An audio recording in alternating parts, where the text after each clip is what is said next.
Hello YouTube. So I know, like myself, some of us have had the issue with the P3 Volvo chassis that you can't get your wipers up without them hitting the hood. Passenger goes up just fine, driver doesn't. So what you're gonna want to do is get into the car,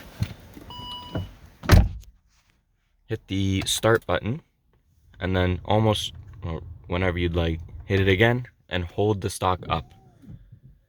And that lifts them now. So now, once they're in service mode, what you can do is just lift them up as normal, change your wiper blades, do whatever you need to do. So unfortunately, if there is a snowstorm or something incoming, I'm not sure how to get them to stay up the whole time.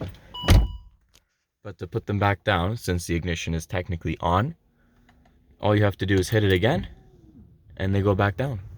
And that's it. So thank you for watching and have a great day.